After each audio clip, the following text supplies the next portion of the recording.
স্বামী বিবেকানন্দ ছিলেন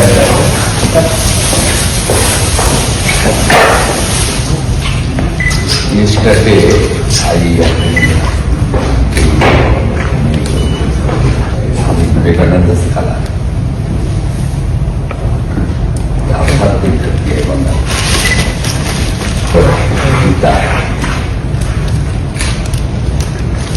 নির্বাচন কমিশনকে সরিয়ে দেওয়ার জন্য মারাত্মক উদ্যোগ শুরু করে দিয়েছে তৃণমূল কংগ্রেস, সেই প্রসঙ্গে আসব।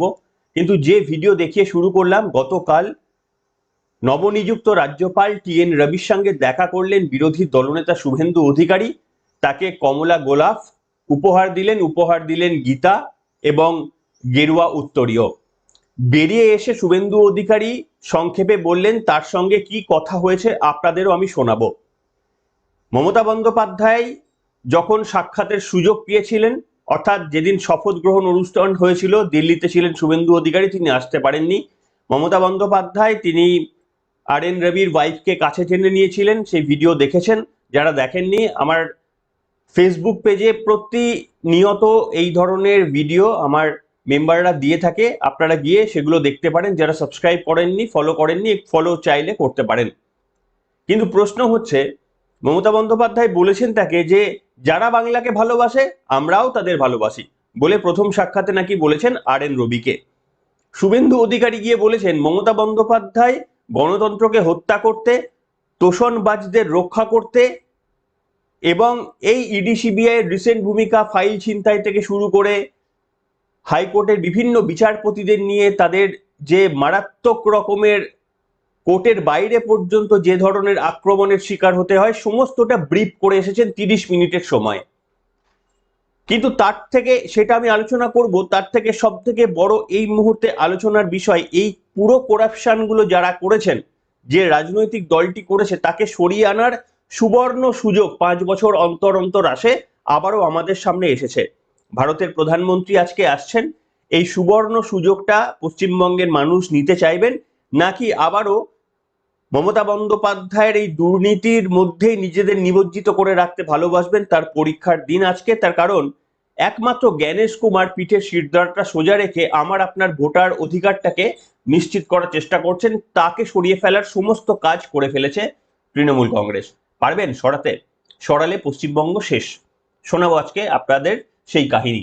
নমস্কার, ওয়েলকাম টু সিম্পল এসএবিসি। আপনাদের সকলকে স্বাগত জানিয়ে শুরু করছি অত্যন্ত গুরুত্বপূর্ণ পর্ব। আপনাদের সামনে আমি এবার ডেসক্রিপশনে মেন পার্টে একটু উল্টে বলি, অর্থাৎ প্রথমে চলে আসি ইমপিচমেন্টের ব্যাপার। আমি আপনাদের সামনে বলেছিলাম যে তৃণমূল কংগ্রেস স্বাক্ষর সংগ্রহ করতে শুরু করে দিয়েছিল এবং তার মধ্যে 130 জন সাংসদের সই তারা সংগ্রহ করেছিলেন এবং রাজ্যসভায়, মানে ওটা ছিল লোকসভায়, আর রাজ্যসভায় 63 জন, দরকার ছিল 50, তারা পেয়ে গেছে 63। তো এটা কিন্তু নোটিশ জারি করার জন্য, এটা ইমপিচমেন্টের মানে ভোটাভুটির ব্যাপার নয়। এবার এই যে গতকাল উভয় পক্ষেই, মানে রাজ্যসভায় এবং লোকসভায় উভয় পক্ষেই তৃণমূলের তরফ থেকে এই নোটিশ জারি করে জ্ঞানেশ কুমারের বিরুদ্ধে 7টি ধারায় অভিযোগ আনা হয়েছে। তার মধ্যে যে তিনি মানুষের ভোটাধিকার কেড়ে নিতে চাইছেন থেকে শুরু করে তিনি রাজনৈতিক নেতাদের মতো কাজ করছেন, বিরোধীদের কণ্ঠস্বরকে স্তব্ধ করার চেষ্টা করছেন, এই ধরনের বক্তব্য তার বিরুদ্ধে নিয়ে আসা হয়েছে। সেগুলো সব প্রমাণ করতে হবে। কিন্তু প্রশ্ন হচ্ছে, প্রমাণের থেকেও ভোটাভুটিটা বেশি ইম্পর্টেন্ট। তৃণমূল কংগ্রেস যে এতজন সাংসদের স্বাক্ষর সংগ্রহ করতে পারবেন আমরা ভাবতে পারিনি। তার কারণ কংগ্রেস প্রথমে বলেছিল যে না, আমরা, মানে তারা ইন্টারেস্ট দেখাননি এই ইমপিচমেন্ট নিয়ে। এবং আম আদমি পার্টি যারা ইন্ডি জোটে এই মুহূর্তে নেই, তারাও পর্যন্ত কিন্তু সাইন করেছে। অর্থাৎ সমস্ত বিজেপি বিরোধী দলগুলি তারা যে কোনো ইস্যুতে কিন্তু, মানে শত্রু শত্রু আমার বন্ধু, এই স্টাইলে তারা একবদ্ধ হয়ে যায়। এবার পশ্চিমবঙ্গের মানুষের জন্য এটা অগ্নি পরীক্ষা। এই রকম একটা লোক যদি আমাদের পাশ থেকে সরে যায় নির্বাচন কমিশনের দায়িত্বে, তাহলে তৃণমূলকে হারানোটা আরো কঠিন থেকে কঠিনতর হয়ে যাবে। এই জায়গায় আমি আপনাদের সামনে ব্যাখ্যা করব যে সত্যি কি সম্ভব। আসুন একটু দেখা যাক। প্রথমে আপনাদের জানতে হবে এনাকে তাড়াতে গেলে বা সরাতে গেলে কি পলিসি। একজন সুপ্রিম কোর্টের বিচারপতিকে সরাতে গেলে যে প্রক্রিয়া লাগে, ঠিক এই একই প্রক্রিয়া লাগে আমাদের নির্বাচন কমিশনারকে সরাতে। এবং এখানে উভয় পক্ষেই নোটিশ জারি হয়েছে সবে। এবার এটা কমিটি গঠন করে আলোচনা হতে পারে স্পিকার চাইলে, তারপরে ভোটাভুটি হবে দুই কক্ষে, নিম্নকক্ষে এবং উচ্চকক্ষে ভোটাভুটি হওয়ার পর 2/3 ভোট উভয় পক্ষেই পাশ করতে হবে। তাহলে তারপরে তার এই সরানোর প্রস্তুতি সহজ হবে। এবার তৃণমূল কংগ্রেস যেহেতু 193 জন স্বাক্ষর জোগাড় করে ফেলেছে, তর্কের খাতিরে ধরে নেওয়া যাক যে 193 জনই যদি ভোট করে, তাহলে কি হবে? জিতে যাবে? মানে তৃণমূল কংগ্রেসের মোটিভ সফল হবে? একটু বুঝিয়ে বলি। এই মুহূর্তে আমাদের লোকসভায় সদস্যের সংখ্যা হচ্ছে 543 জন, মেজরিটি 272। এর 2/3 মানে হচ্ছে 362। 543-এর মধ্যে 362টি মানুষ মানে সাংসদ যদি ভোট দেন, আমি ধরে নিচ্ছি সবাই উপস্থিত, সেই হিসাব ধরে বলছি, তাহলে যারা উপস্থিত থাকবেন তার 2/3 যদি ভোট দেন, তবে লোকসভায় কিন্তু মানে এইটা তাদের পক্ষে যাবে। তারা এখনো পর্যন্ত ওই 150-এর কাছাকাছি সই সংগ্রহ করতে পেরেছে, তাই না? তাহলে এখনো তাদের দরকার মানে 362-তে রিচ করতে হবে। দিল্লি এখন অনেক দূরে, কারণ সংখ্যাটা এখনো 200-র কাছাকাছি সাংসদ তাদেরকে জোগাড় করতে হবে লোকসভাতে। রাজ্যসভায় টোটাল সাংসদ হচ্ছে 245, এর হাফ যদি হয় তাহলে 123, সেটা হচ্ছে সংখ্যাগরিষ্ঠতা, এবং 2/3 মেজরিটি হচ্ছে 164। 164-এর মধ্যে তারা শুধুমাত্র 63 স্বাক্ষর সংগ্রহ করতে, এটা কিন্তু নোটিশের জন্য স্বাক্ষর সংগ্রহ করেছেন। যারা স্বাক্ষর করেছেন তারাই যে পক্ষে ভোট দেবেন এমন কোনো কথা নেই। অর্থাৎ তাও যদি ধরে নিই সবাই যদি ভোট দেয়, 164-এর মধ্যে মাত্র 63 জোগাড় করতে পেরেছেন। কাজে দুই কক্ষের মধ্যে কোনো কক্ষেই পাশ হওয়ার সম্ভাবনা নেই, এবং এইটা বাতিল হয়ে যাওয়ারই সম্ভাবনা বেশি। কাজে পশ্চিমবঙ্গের তৃণমূল কংগ্রেসের নেতারা যারা আপনাদের ভুল বোঝানোর চেষ্টা করছেন বা প্যানিক করানোর চেষ্টা করছেন, প্যানিক হওয়ার কোনো কারণ নেই। জ্ঞানেশ কুমার মুচকি হেসেছিলেন যখন তাকে এই প্রশ্নটি করা হয়েছিল, উত্তর দেননি কিছু। এই জায়গায় আমি আপনাদের সামনে আরো কয়েকটা জিনিস বলতে চাই। শুভেন্দু অধিকারীর প্রসঙ্গ, শুভেন্দু অধিকারী 30 মিনিট, এরপরে রাষ্ট্রপতির প্রসঙ্গ আসবে, অত্যন্ত ইন্টারেস্টিং প্রসঙ্গ বলবো। তার আগে বলি, শুভেন্দু অধিকারী 30 মিনিট সময় পেয়েছিলেন। 30 মিনিটের মধ্যে তিনি পশ্চিমবঙ্গে মমতা বন্দ্যোপাধ্যায় ঠিক কোন ধরনের রাজনীতি কায়েম করে থাকেন সেটা তিনি বর্ণনা করেছেন। যে আমি বিরোধী দলের নেতা, মোস্ট অফ দ্য টাইম আমাকে সাসপেন্ড করে আমাকে অংশগ্রহণ করতে দেওয়া হয় না কোনো ডিবেটে। আমি কোনো কিছু বলার চেষ্টা করলে আমাকে প্রতিহত করা হয়, আমাকে বলতে দেওয়া হয় না, অভব্য আচরণ করা হয়। এছাড়া পশ্চিমবঙ্গে কিভাবে বর্ডার খোলা রেখে তোষণের রাজনীতি করার জন্য বিভিন্ন রকম কাজকর্ম তৃণমূল কংগ্রেস করছে সেটা বর্ণনা করেছেন একের পর এক বিচারপতিদের উপর কিভাবে তাদের ঘরের মধ্যে অরাজকতা সৃষ্টি করা, বিচারপতিরা একের পর এক মামলা ছেড়ে দিতে বাধ্য হয়েছেন। কোথাও আবার বিচারপতিদের নামে একেবারে রাস্তার মোড়ের মধ্যে কুরুচিকর পোস্টার সেগুলো ছাপানো হয়েছে, সেই মন্তব্য করেছেন।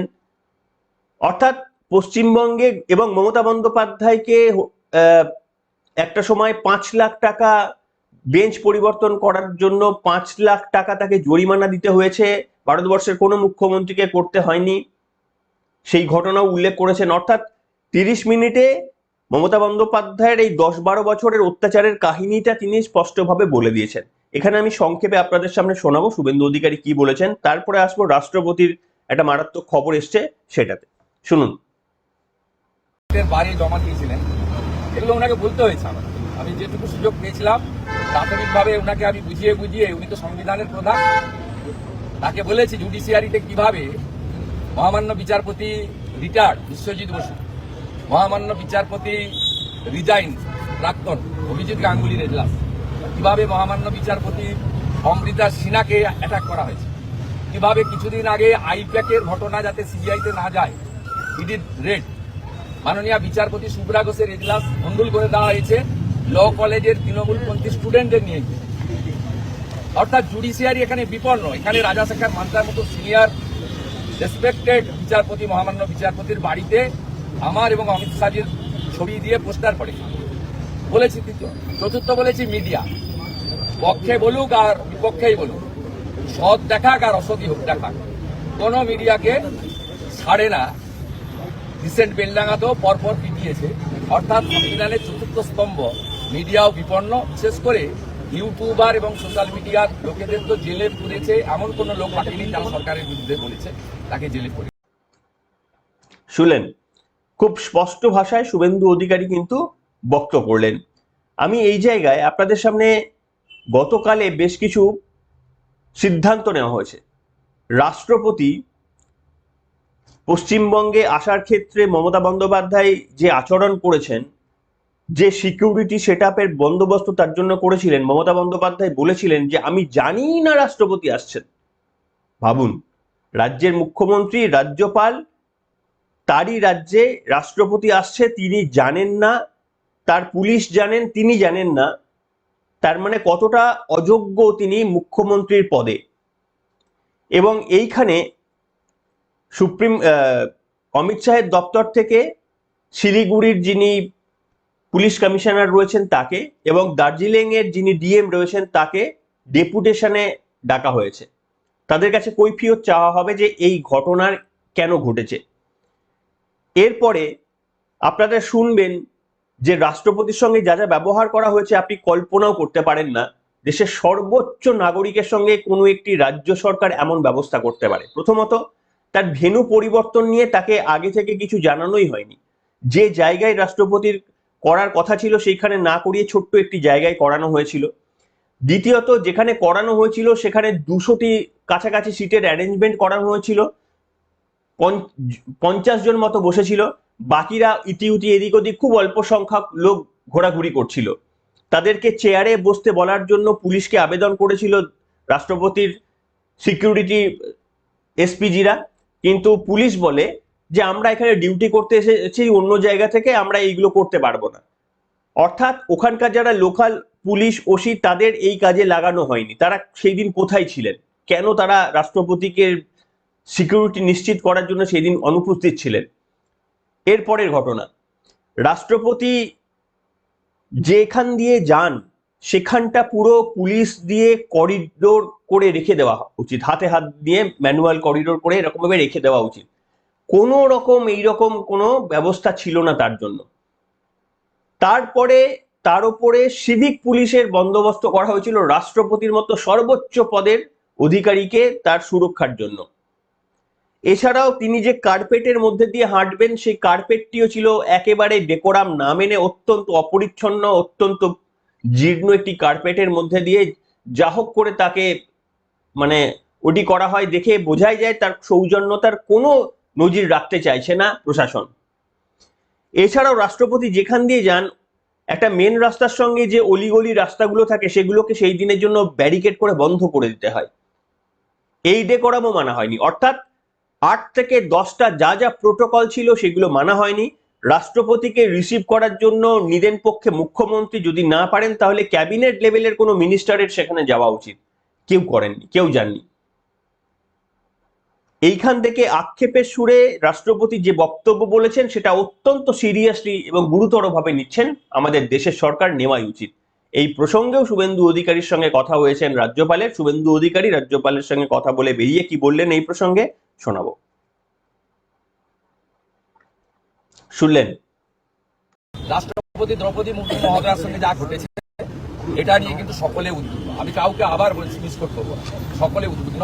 আমি স্পেসিফিক বলেছি যে রাজ্যে রাষ্ট্রপতি মহোদয়ের প্রোটোকল মানা হয় না, সিভিক ভলেন্টিয়ার পাঠানো হয় তার নিরাপত্তার জন্য, তার অনুষ্ঠান স্থলের পারমিশন হয় না, জায়গা চেঞ্জ করতে হয়, সেই রাজ্যে আর কিছু বাকি নেই। Please take strong action against existing chief secretary and DGP. আমাদের মাননীয় রাষ্ট্রপতি মহোদয়া শুধু রাষ্ট্রপতি মহোদয় নয়, একজন আদিবাসী মহিলা, সম্মানীয় মহিলা এবং একজন নারী শক্তি, তার সঙ্গে যে আচরণ করেছে এর থেকে একই আচরণ করেছিল আলাপন বন্দ্যোপাধ্যায়। তিনি অবসরকালীন সুযোগ এখনো পাননি, কোর্টে মামলা চলছে। নন্দিনী চক্রবর্তী এবং পীযূষ পান্ডে, এই দুজনের এগেন্স্টে ব্যবস্থা নেওয়া উচিত। এই বিষয়ে মাননীয় রাজ্যপালকে উইথ গোল্ডেন হ্যান্ড বিনীতভাবে আমি বলেছি এবং আমি আশা করব রাষ্ট্রপতি মহোদয়ের সঙ্গে যা ঘটেছে এটা ক্লোজ চ্যাপ্টার হতে পারে না, ইটস এ ওপেন চ্যাপ্টার। এর বিরুদ্ধে ব্যবস্থা নিতে হবে এবং ব্যবস্থা নেওয়ার জন্য যা যা করণীয় আমরা সব জায়গায় বলবো।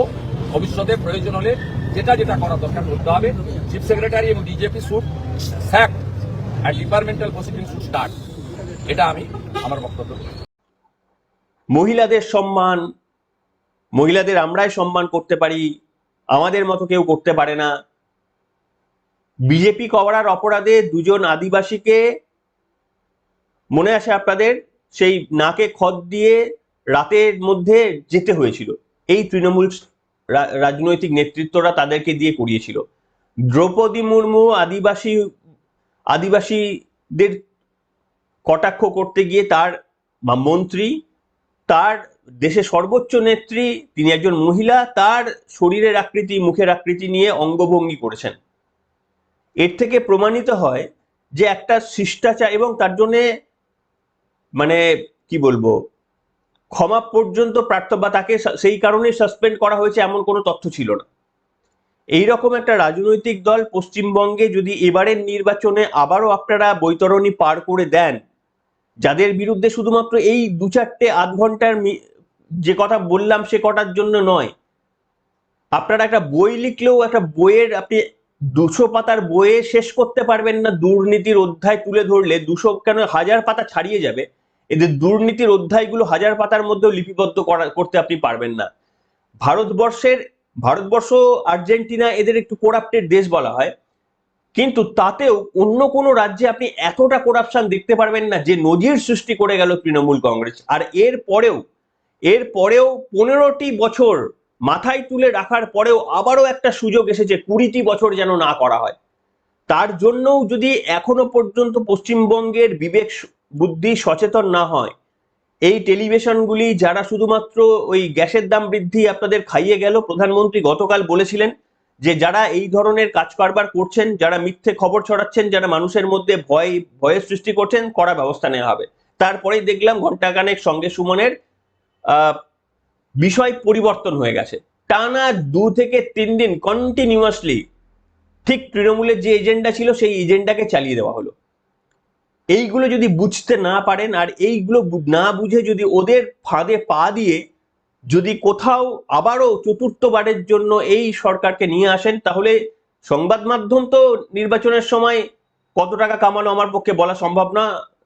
তারা রিটার্ন যখন দেন সেই রিটার্ন থেকে কিছুটা আন্দাজ করা যেতে পারে, কিন্তু আপনার আমার ছেলে মেয়ের ভবিষ্যৎ, সেই দিকটা অন্তত খেয়াল রাখা জরুরি।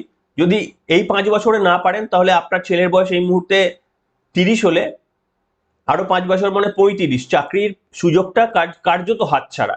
সেটা যদি করতে না চান, তাহলে নিশ্চিতভাবে এই পরিবর্তনের সুবর্ণ সুযোগটা আমাদের কাজে লাগাতে হবে। আর সে আপনি যাকে আনবেন বলে মনস্থির করে থাকুন না কেন, অন্তত এই রাজনৈতিক অসভ্য একটি রাজনৈতিক দলকে আমাদের সরাতেই হবে। এই অঙ্গীকারের সঙ্গে কি অঙ্গীকার নেবেন আপনারা? লিখুন আজকের পর্বে। এখনকার মতো এখানেই।